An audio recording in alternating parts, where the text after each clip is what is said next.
Sippin' with Steve. Hello everyone, welcome back to Sippin' with Steven. And do I have a treat for everybody today? It's not very often that I have two co-founders of the newest, hottest bourbon destination on Main Street. First off, before I do introductions, on behalf of the Fraser and the Bourbon Trail, I want to welcome you folks and Buzzard's Roost to Whiskey Row. Now, for sake of introductions, this is the J&J folks. I have got Judy Hollis-Jones and I've got Jason Bronner, who are the co-founders of Buzzard's Roost. Awesome logo back there, Judy and Jason. You. Whoever you all hired did a fantastic job. Thank you. Would you please do us a favor and let our viewers know how the Buzzard's Roost brand came about? So the story, everybody wants to know the story. Sure. Could you inform our viewers about the story behind Buzzard's Roost? Well, Stephen, real quick, we know that it comes from drinking whiskey. All right. So let's get started there, and Sure. I'll turn it over to Judy from there. But, Okay. you know, most of these things start with drinking whiskey. So. A lot of the best ideas in the world have started that way. For That's sure. it. That's For it. sure. So we made our first whiskey in 2019, Okay. and Jason and I had met 2 or 3 years before that. I'm Kentuckian, born and raised, but then had lived all over the world. Came back here for early retirement, and as a consultant, wanted to buy a barrel of whiskey. I'd heard Jason was the guy to go to. That's a noble cause, a he- barrel of whiskey. It's it. He's the owner of Bourbon's Bistro, best known for the best bourbon bar in Louisville and now really in the world. So Food's I thought, pretty good too. yeah, the food's good too. So I thought, well, I better go talk to him about Good move. would he be willing to let us buy a barrel of whiskey with him. We did. Okay. And I got to know Jason. Turns out we ended up buying another one, began to talk about bourbon more. We'd both been in the restaurant business our entire career, so we had something in common, and we liked whiskey. Terrific. As I'm standing here and I'm looking, and this is going to transition to your next point, Right. as I'm looking at this awesome pop-up banner, who was the brilliant person that came up with the name Buzzard's Roost? It was Jason, and I fought it the whole way. Oh, did you? Jason, You tell him fought the it? story. Once again, it was over whiskey. Okay. We had looked at a couple of different options about Right. maybe even starting a full-blown distillery, but then we kind of backed our down and decided to source some whiskey. Okay. We were actually looking at farms and different things out in the country, and noticed one road that was bordering a farm we really liked, and it was called Buzzard's Roost Road. So it's the name of a road. It's kind of is. like Paul Harvey, the rest of the story. The rest of the story, yeah. Plus, we always feel that once we got into the kind of the Buzzard, once I finally convinced her about the Buzzards, is that, we find them around distilleries. They sit and kind of watch over. They're almost like keepers of fine whiskey, watching it age. And they're very patient birds, and they roost. And so we thought we could tie that into sipping whiskey, Nice. slowing down. The world's a very fast place It to be. is. So you grab a good friend, grab some whiskey, slow down and sip, and roost a while. Sip and roost. a That while. is fantastic. Now, let's get to your all's facility. Literally 2 blocks from the Fraser, here in the Right. start of the Bourbon Trail, amongst 6 other distilleries, soon to be 7 when Bardstown Bourbon opens up. Right. So when people come in, they have a lot of options, bourbon visitors.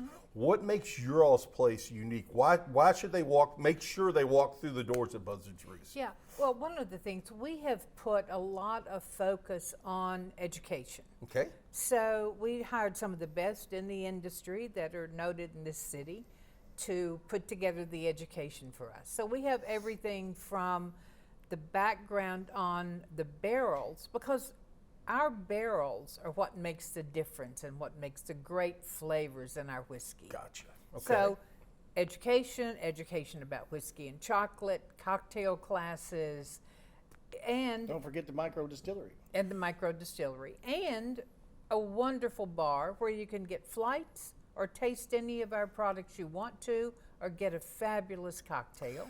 That's terrific, because what I've learned when people come in, a lot of times, most of the distilleries want people to plan ahead and buy stuff for their tours, but a lot of people, myself included, maybe don't do that as much. They come in, they're like, I'm in Louisville, this is Bourbon City, I want an experience.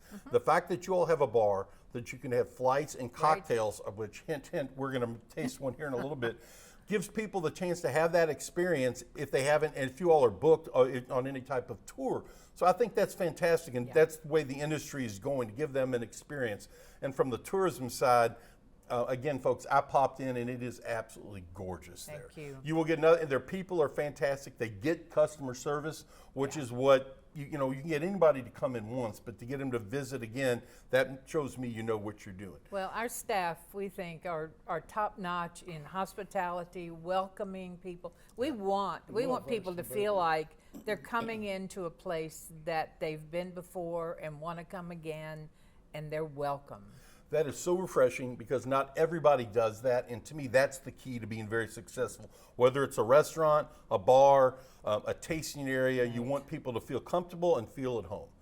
So before we transition and go to the drink, I will ask both of you, is there any other point about this fabulous experience and where you're, and that you think we have not hit on yet, that you would like to tell the viewers at Sippin' with Steven? I'd like to quickly say Buzzard's Roost is focused on flavor, and that flavor comes from the proprietary barrels that we use to make our whiskey.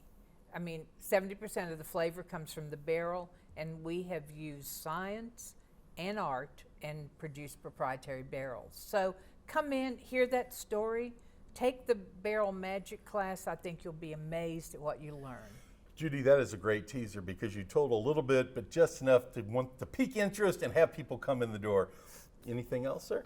You know, it is like Judy was saying. Our barrels really make the difference. We have 3 ryes and 3 bourbons. They're basically the same juice. The only reason that there's any difference is the barrels we put them in. So really, come by and check out what makes our whiskey that much different. That'd be terrific, and I invite all our viewers to do that as well.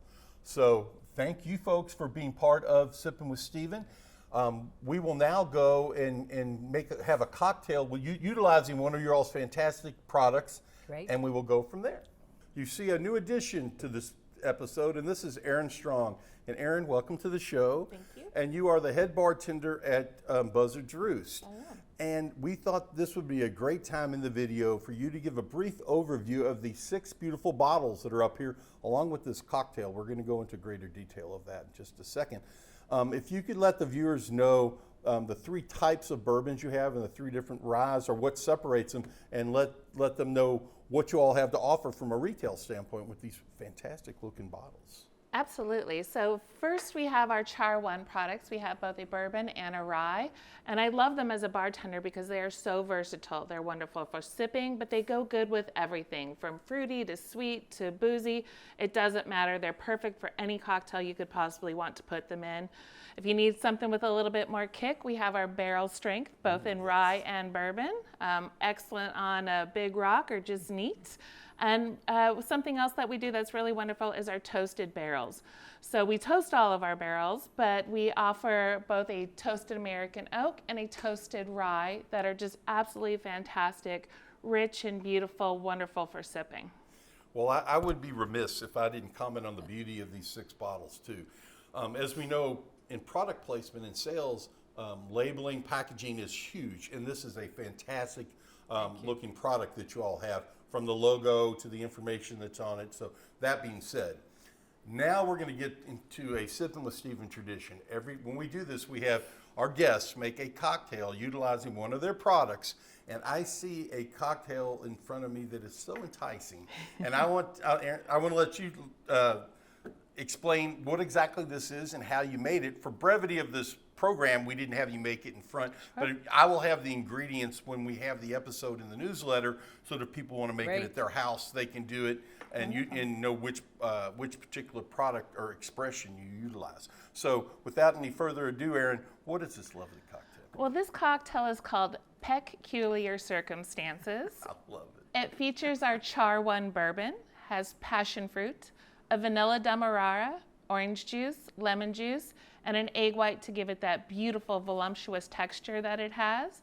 And then on top I have a dehydrated orange that I have spritzed with a little bit of cinnamon tincture, just to give you that wonderful smell as you put it up to your face to take a nice big drink of this wonderful cocktail. It's funny you mentioned that because when you set it down, there was this lovely aroma. Yes. In addition to the bourbon, I love Right. the smell of bourbon, and it was the cinnamon.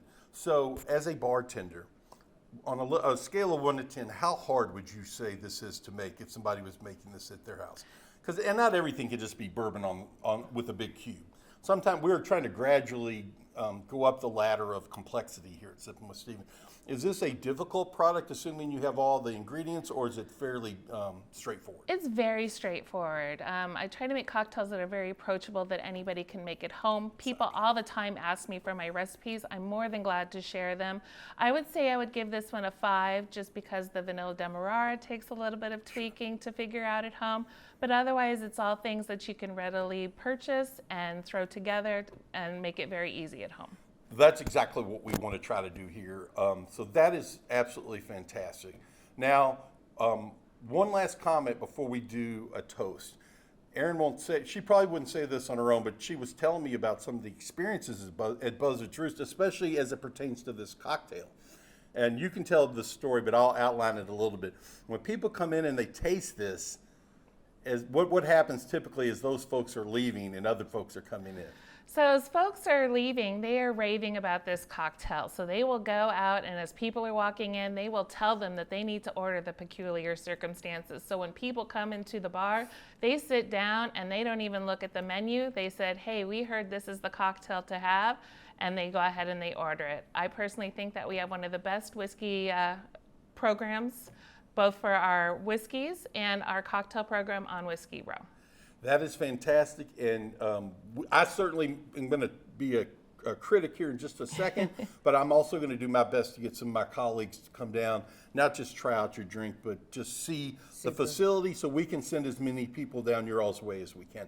So, Thank you. as we finish up here, what I'm going to do, hopefully without spilling, I did not, is we're going to make a toast to the Kentucky Bourbon Trail, to our new neighbors at Buzzard's Roost, right down the street, to the Fraser, and to all the folks that are traveling this summer and into the fall. Safe travels and enjoy the trail. Stephen, sip and roost a while. I'm going to sip and I'm going to roost. Oh my goodness. If you can't find me the rest of the day, I'm down at Buzzard's Roost. And some of it's probably on me. That's okay. Thank you and cheers. Thanks to you folks for being on here today. Thank you. Thank you, Stephen.